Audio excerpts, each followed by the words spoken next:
পাচার সাম্রাজ্যের বিস্তার দক্ষিণ জেলার ভারত বাংলা বিভিন্ন সীমান্ত এলাকা জুড়ে। কাপড় থেকে শুরু করে জীবনদায়ী ঔষধ, বিভিন্ন পণ্য সামগ্রী পাচারের পাশাপাশি বর্তমানে গোমাতা পাচার বাণিজ্য বাড়বাড়ন্ত। কিছু অসাধু ব্যবসায়ীরা সীমান্তরক্ষী বাহিনীর জওয়ানদের ম্যানেজ করে চালাচ্ছে পাচার বাণিজ্য। দক্ষিণ জেলার বিভিন্ন সীমান্ত দিয়ে চলছে গোমাতা পাচার। কাটাতার সীমান্ত এলাকা দিয়ে সীমান্তরক্ষী বাহিনীদের কঠোর নিরাপত্তা থাকা সত্ত্বেও কিভাবে পাচার হচ্ছে ভারতীয় পণ্য সামগ্রী সহ গোমাতা, এ নিয়ে উঠছে প্রশ্ন।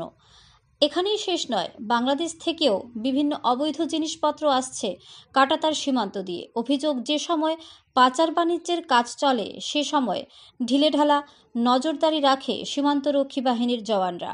এই পাচারকারীদের নাকি সীমান্তরক্ষী বাহিনীর জওয়ানেরা পাচারের সুযোগ করে দেয় গোপন লেনদেনের বিনিময়ে, এমনই গুঞ্জন রয়েছে সর্বত্র।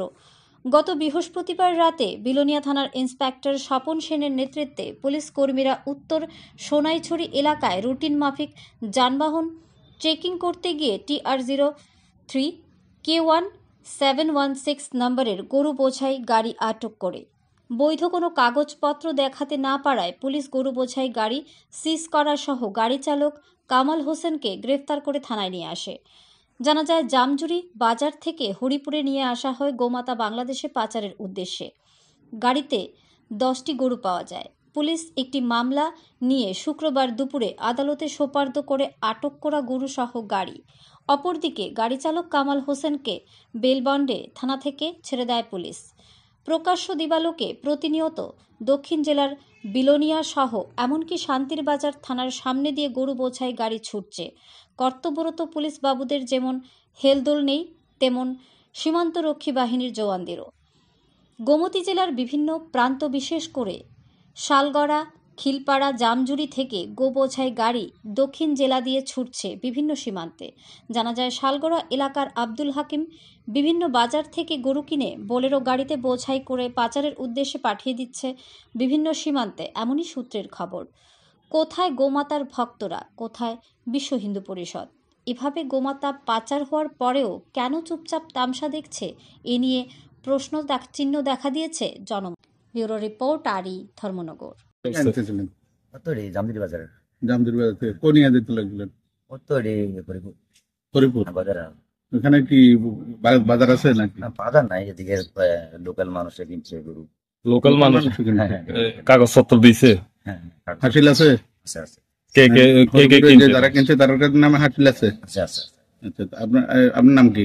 আমার নাম হচ্ছে কামাল হোসেন। গাড়ির মালিকের বাড়ি কোথায়? নাম্বার কত গাড়ি? TR03 K1716। হরিপুরে যারা কিনছে তারা হাসিল আছে, তার নাম? কত জনে কিনছে? তো তারা 3 জনে কিনছে। কয়টা গরু আছিল? মানে বলদ আছে 4টা আর গাই বাচ্চা আছে 6টা। তো তারা পুলিশে কি করছে?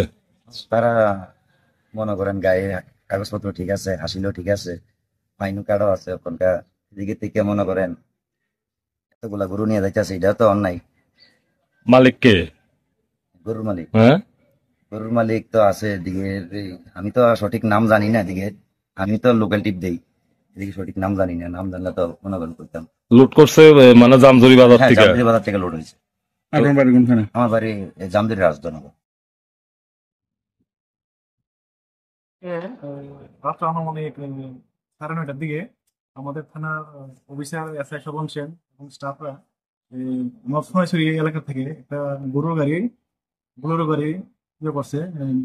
চেকিং এর সময় গাড়িতে প্রায় 10টা গরু পাইছে। তখন তার কাছে সেরকম ভ্যালিড ডকুমেন্টস ছিল না, তাই SI স্বপন সেন এই গরুগুলি এবং গাড়িটা সিজ করে থানাতে নিয়ে আসে। তারপরে এখানে অ্যাজ পার রুলসে আপনি একটা কেস রেজিস্টার হয়েছে বিলোনিয়া থানাতে। তারপরে আমরা এই ড্রাইভারকে অ্যারেস্ট করছি আর গরুগুলিকে আমরা সিজ করছি। আজকে আমরা কেস রেজিস্টার করে আমরা কোর্টে চালান দিতেছি। গরুগুলো কোনখানে যেতে লাগলো কোনো জানা গেছে বা কোথা থেকে আসছিল? গরুটি তারা জামজুরি থেকে কোথায় যেতেছিল? হরিপুর নিয়ে যেতে আসলো। তার কি কোনো কাগজপত্র বা যারা কিনছে তাদের কোনো নাম টাম জানা আছে? যারা কিনছে তারা আমরা কোনো ডকুমেন্ট দিতে পারছে না। আর ওই কামাল হোসেন নামে একজন ড্রাইভার আসলো, ওই ড্রাইভারকে আমরা অ্যারেস্ট করছি। মানে যারা মালিক গরু কিনছে তারা নাম টাম দিতে পারছে না? নাম কাম